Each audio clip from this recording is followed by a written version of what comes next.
So here's Jabberwocky, here's the title, and it's a really famous poem, and it comes from, you know, yes, good job, from the second book. So actually after Alice in Wonderland there's it's called technically, yeah, Through the Looking Glass and What Alice Found There. So it is by Lewis Carroll, not his real name, but his pen name. He writes Jabberwocky. Alice finds this poem, she reads it, and she's like, I don't get this is full of babble. Forget it. She puts it aside. And then she meets a character who says, I'm great with poetry, I'll help you understand that. And that's Humpty Dumpty, the egg.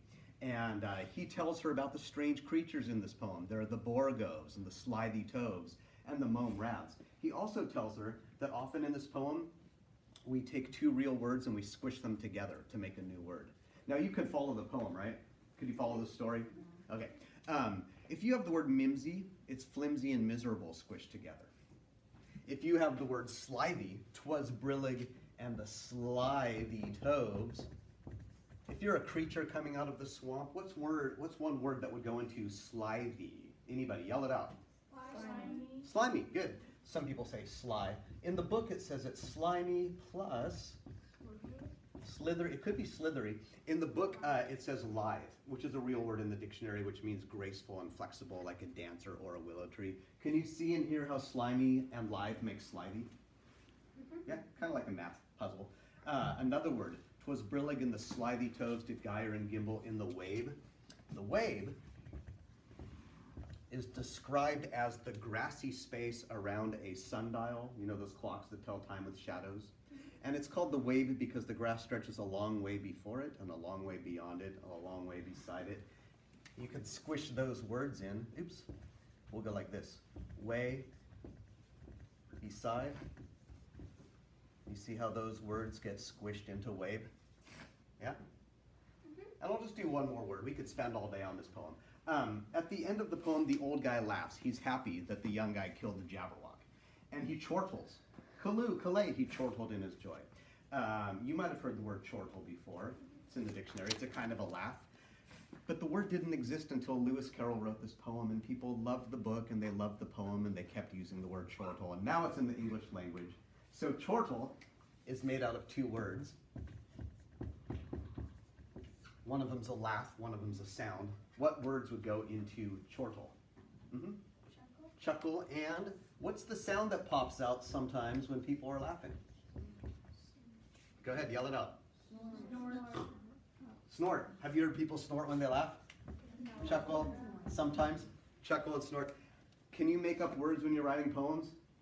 Yeah, you may change the language forever. Shakespeare is said to have added 1,600, maybe 1,700 words to English, often by turning nouns into verbs and stuff like that. Can you tell a story like in Jabberwocky? Yeah? Can you do anything you want in a poem? Can you express your emotions? Yeah, you can do all these great things. Do poems have to rhyme? No. No. I love it when they do, though, because all the great poems that we remember, and remember, by the way, poetry is powerful music that comes, it's powerful music, it's powerful language that comes from our hearts. And we're trying to say something in a new way. Blow the readers' or the listeners' minds. Use your wild imaginations.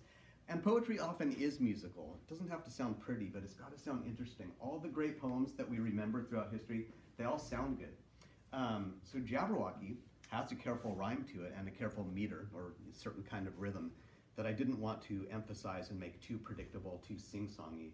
But check this version out. 'Twas brillig and the slithy toves did gyre and gimble in the wabe, all mimsy were the Borgos in the mome raz outgrade. Yo, you hear it? Beware the Jabberwock, my son, the jaws that bite, the claws that catch. Beware the jub bird and shun the frumious bandersnatch. So it's got a really careful rhyme, really careful meter. So if you want to rhyme, that's great. And throughout this week, you can be borrowing my rhyming dictionary. I'll teach you how that works. And you can borrow other books about poetry during writing time. After we've done enough good writing, I'll tell you when you can borrow them. This you can borrow at any time. So we are going to get on to talking about your journals and my journal and getting onto the poetry of the day. Okay, so let's see. I've got my journal. you've got your journals, my journal is here. And it's probably good. Thank you so much.